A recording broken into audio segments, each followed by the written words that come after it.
Welcome back to ReadingBear. Today, we will take a look at some new revenge stories. And if you enjoyed my content, please don't forget to subscribe to my channel and post some bear emojis in the comments. Let's go! The first one is titled, "My boss didn't listen to me and makes a $100,000 mistake. So I work at an outdoor bar and grill. I work as a busboy but have some responsibilities outside of that. One of the responsibilities is stocking the walk-in freezer when beer shipments come in. The restaurant that I work at is very popular in my town. Which means it takes a very long time to stock the mammoth shipments, takes most of a day. 100 to 200 cases of beer. So I got to work on a shipment day and there's more than I thought. I'm taking a lot longer than I usually would. I look up at the sky and the clouds are looking pretty rough. I look at my phone and lo and behold, it's gonna thunderstorm. So I take the hand truck and start moving the beer under a canopy.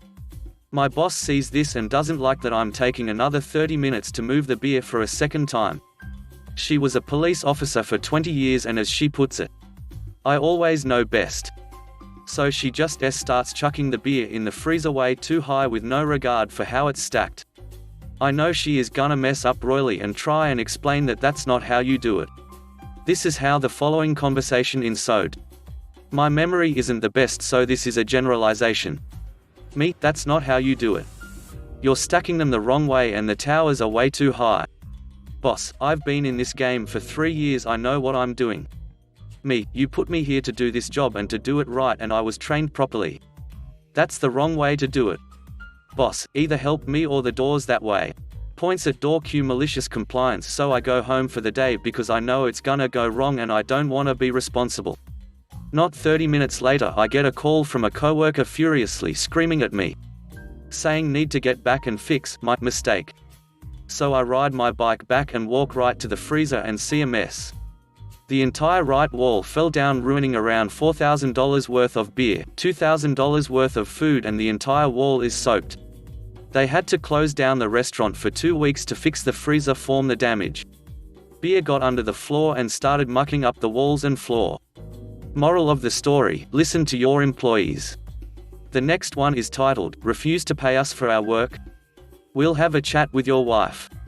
A few things. First, I am a security officer with a private investigator certification, which allows me to take private investigator cases as long as it doesn't interfere with local police investigations. And any crimes that I witness must be reported to the police as soon as possible, so they can make an arrest. Cases come from a few sources. We are sometimes contracted by local police to do what's referred to as spotter work, where we are brought on active wide area investigations to do recon work and look but not interact with anything that might be involved with the case. Basically, we are just an extra pair of eyes. Or the local police will mix us in a surveillance operation, and we would follow low-profile individuals and report their day-to-day activities. These are completely confidential. Then there are client contracts. This is where corporate clients contract our company's personal investigations unit to investigate their employees' day-to-day activities while on the job to see if there is some hint that an employee is committing a crime and to report if there is reasonable proof that an employee is breaking the law on company time. The job is to gather evidence to prove guilt or innocence. These aren't confidential, but we usually sign a non-disclosure agreement. Finally, there are personal contracts. When a person wants to hire a personal investigator to do a job, it's usually something along the lines of a husband or a wife suspects the spouse is cheating on them and wants some kind of proof. Or someone is looking for a relative or lost family and is trying to reconnect with them. There is no disclosure agreement, and it's up to the client to draw up a disclosure agreement. Most don't, but we keep quiet as a professional courtesy. Okay, now that the job description is done, let me tell you what happened. About 3 years ago, I had been hired to do a personal contract. The client, a rich sleazy snob, was apparently stupidly rich. He hired my unit. When I say my unit, I mean the unit I work with, a 5-man team. He believed his wife was cheating on him with other people, and he wanted proof of this, so he could start his divorce process with solid evidence. He contracted us in a 6-month contract and was to pay the company $XXX upon completion. So, we set up surveillance cameras all over his large house and in the woman's car with the client's permission. We had at least one of the team tailing her at all times. Good times. Day in and out, we watched their lives, and in this line of work, you either get detached or emotionally invested, like watching a soap opera. As we watched them, we quickly saw this lady was a freaking saint. She volunteered at a soup kitchen and a children's hospital. She helped with local churches' canned food drives. Those kind of things. She was the perfect definition of what a good human should be. On the other hand, the husband was a total bastard. He was the one we caught many times bringing women to his house. Sometimes, he would bring 2 or 3 girls in one day. And that only what was recorded in the house. We arrive at the 4-month mark, which is basically where we show all the evidence and give the 3/4 report. We show him everything that we found and have a 6-hour debrief with video and audio support, showing that she hadn't done any wrongdoing other than a speeding ticket and a few double park situations. After we concluded the debrief, he looked stupefied. He says, "So, you didn't catch her cheating? That what was the point of me hiring you?" My boss, our captain, turns to him with a serious stare, which is perhaps in the most serious and badass looking face I have ever seen in that man, and said, "You hired us to investigate your wife. You're unhappy that your wife is an honest and faithful woman?" The snob is visibly annoyed. He stands up and is getting his jacket when my captain says, "Look, there are still 2 months on the contract. We will keep tailing her, and we'll meet again after our contract is up and give you any updates." The snob turns to him and says, "Don't bother. This is over. I'm ending it. Come when she is not home, and get your equipment out."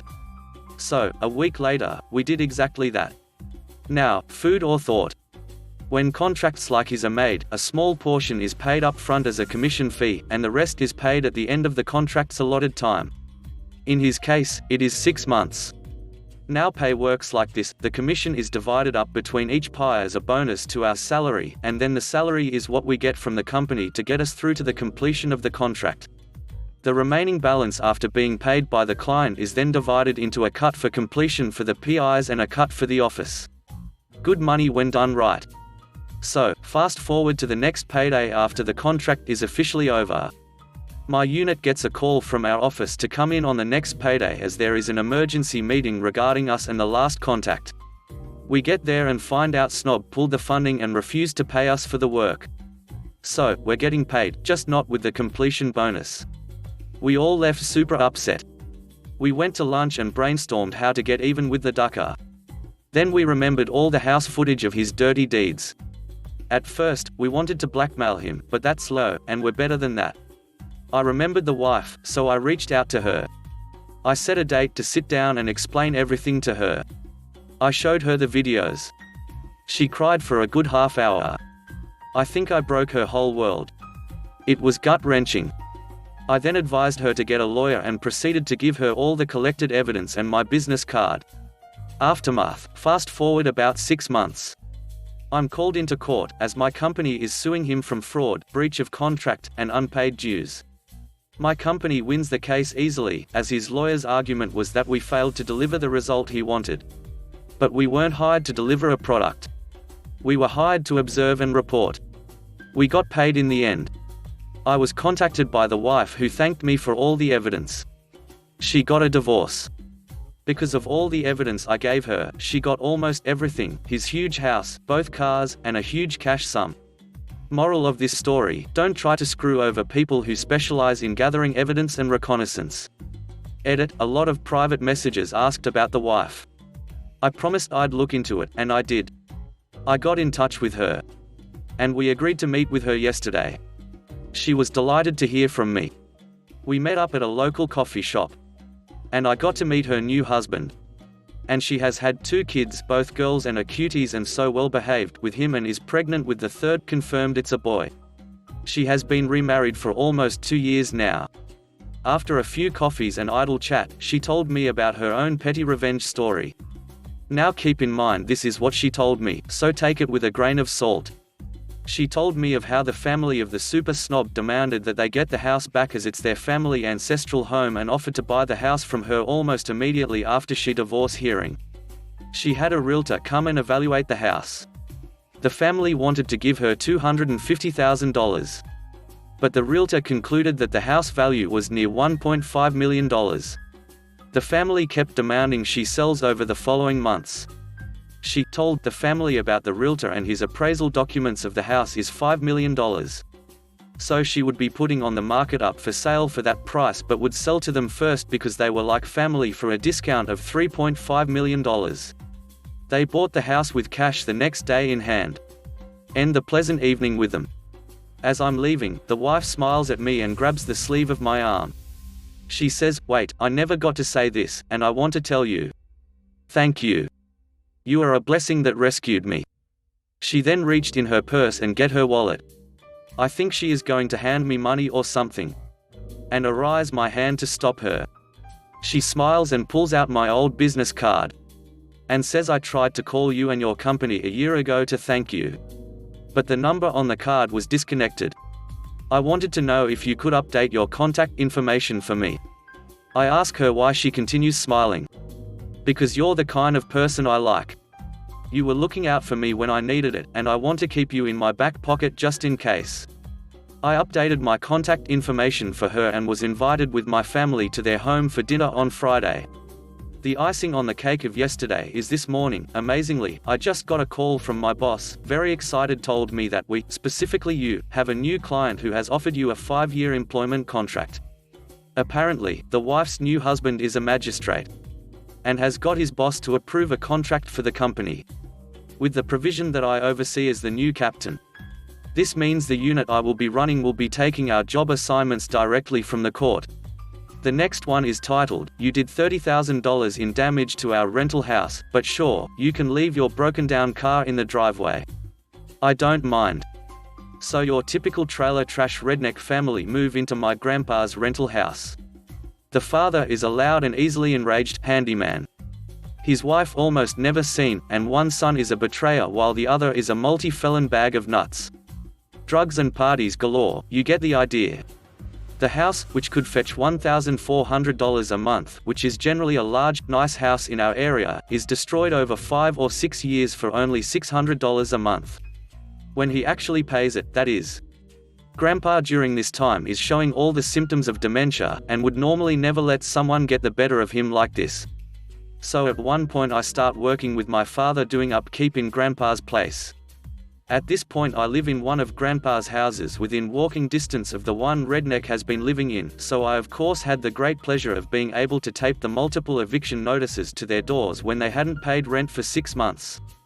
After all of the legal proceedings, it has been 8 months that they haven't paid rent, and the sheriff is present as we set their things outside because the judge approved an immediate eviction.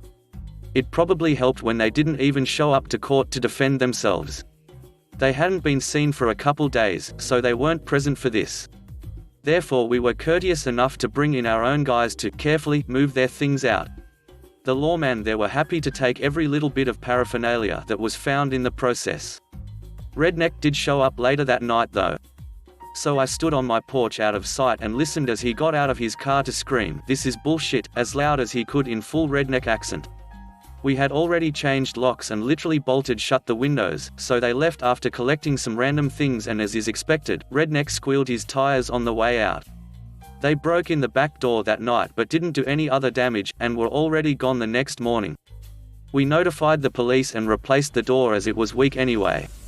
For the full picture, the house is a 2-story, 3-bedroom with 2 full baths, 2 large living rooms, 2 large fireplaces, French doors onto a large deck and a garage as well as a carport in the back. It also came with all of the appliances, some furniture and whatnot. The surrounding area is fields and woods, with a really nice view out of the bay windows. My dad built this house with his own hands in the 70s, and I had been in the house before they moved in, so it was genuinely sad to see the place like it was. When it's all done and over with, they are moved out, and my dad ends up having to put a little over $30,000 into the house to make it livable. It took 3 months of work, and even after that a plumber and electrician had to go and fix several problems that were discovered with tests and use. New renters get moved in as soon as possible, all is good and well, but then one day on my way to work I see the redneck's family car parked at the end of the lane. It's an old beater with the bumper and driver door both being different colors from the rest of the car, so it's hard to mistake. Our family-owned business is where he would usually pay rent, and I'm only at work for about an hour when I am told that I have a phone call on hold. I take the line, and he doesn't hesitate to start in his hard-to-understand lilt. "Hey, this is Redneck. My car needs fixed, and I left in the lane. Can it stay there for a few days?" I'm grinning, and I almost giggle after I've thought it over for a second. "Sure. I don't mind." He hangs up, just like that, and I don't stop smiling as I start to look at local tow companies on the internet. I find the one with the highest rates, at the responsibility of the car's owner, and gave them a call. They even charged hourly for the time their driver was on the road, so I was glad the place was a good while away. After waiting only half an hour after work, the tow showed up, and I was happy to watch as he got the car hooked up. Once he got done, I pointed him to the paved area where he could turn around, and then he was gone. It was on the fourth day that I got a phone call from Redneck's little wife, and I'm certain he was staring at her the whole time, as she politely asked where the car had been sent. I think someone had it towed. I tell her, with a reassurance, that I will call her back as soon as I find out who towed it and where. That was on Friday. So guess who didn't hear from me until Monday? She answered, and I told her, "Hey, I found out it was towing company." Being as polite as ever, she thanked me, and the line went dead. So that was 4 business days, and 2 weekend days, before they got to the car, as I imagine they went to get it as soon as they found out. With the rates from their website, I figured out that their bill should have been at least $700. There is no way that these people would have that much money, as none of them were employed. Their only money came from the 2 parents who got Social Security somehow despite only being in their 40s, early 50s. That was a year ago, and I've never seen that car on the local streets since. To this day I smile just thinking about it. The next one is titled, "Trash Tenants Try to Leave Their Stinky Junk Behind, so we deliver it to their new place." Did you forget something? About 10 years ago, my parents decided to rent their shack, summer home, to our long-term tenants as we weren't using it much. It was a nice house, and they had put in a lot of time and effort to make it as good as their main home. Backstory: the area was nice with a mix of shackies and permanent residents. We had water views, a short walk to the beach, and about an hour drive to the CBD. The family they got in seemed okay. The dad had a job, and the mum was on DSP as their 7-year-old daughter was mentally disabled. After about 6 months, they started getting behind, paying rent late, and were letting the place get all tatty. My mum wasn't impressed, and she is very house proud. In this state, if a tenant is late, you can give them a notice to vacate, but if they bring the rent up to date within 14 days, the notice is void. It's an important step because after issuing 3 notices, you can evict the tenants. Anyway, I was tasked with driving the hour trip to issue the first notice. I did it as I had the time, and I wanted to also let them know that it wasn't an eviction notice and to explain that it was null and void so long as they paid their rent.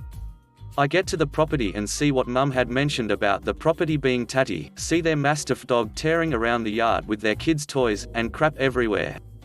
I start thinking that this isn't a nice family, this is gutter trash. I go through the gate, ignoring the Mastiff as I'm about 6 feet 2 inches and 220 plus pounds, and nudge the jumping dog out of the way, knock on the door, and await the answer.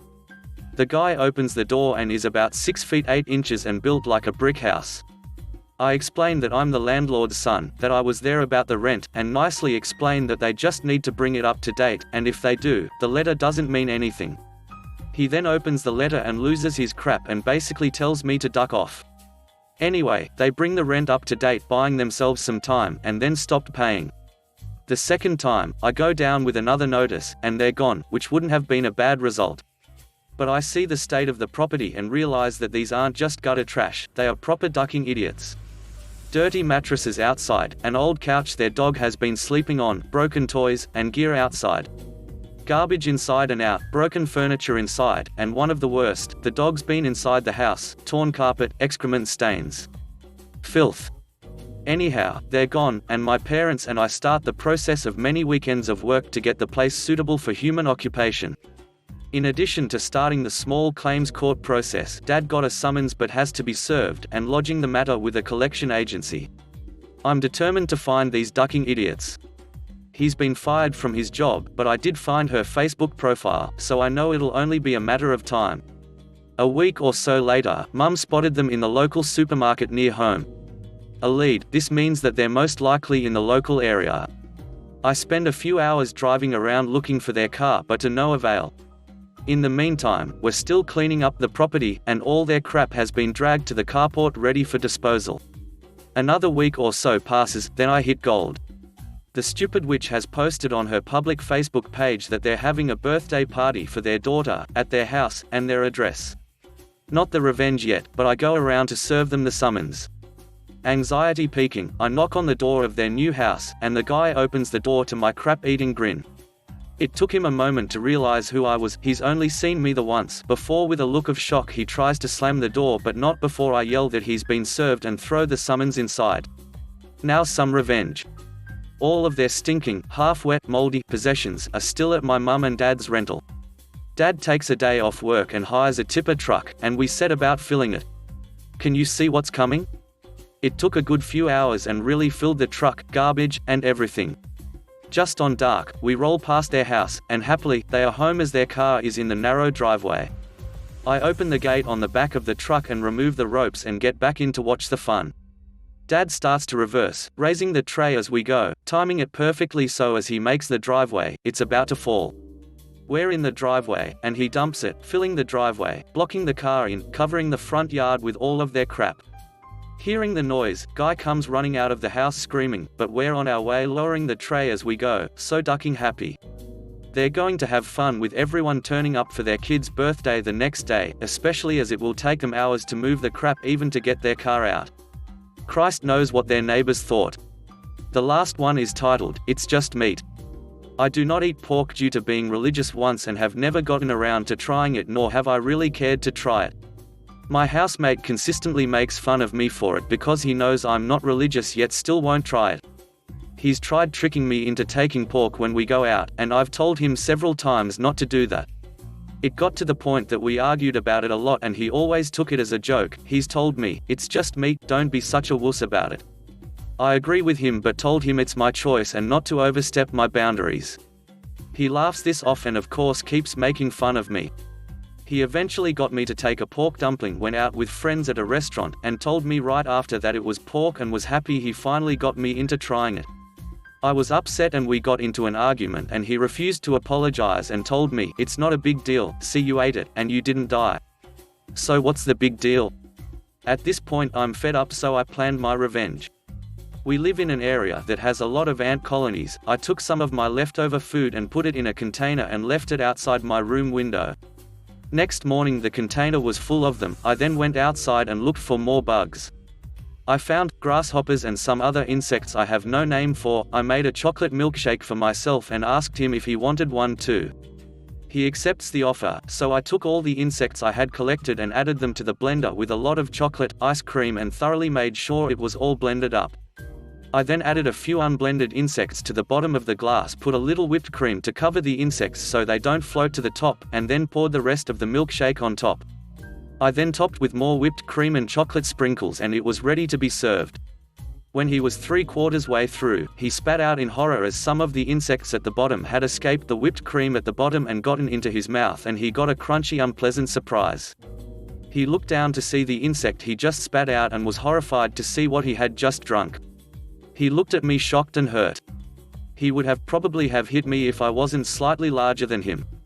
I told him, "It's just meat, don't worry, you won't die or anything." He was enraged I did that to him. We've not been talking for a while, but I'm glad he doesn't bring up pork anymore. Thanks for listening.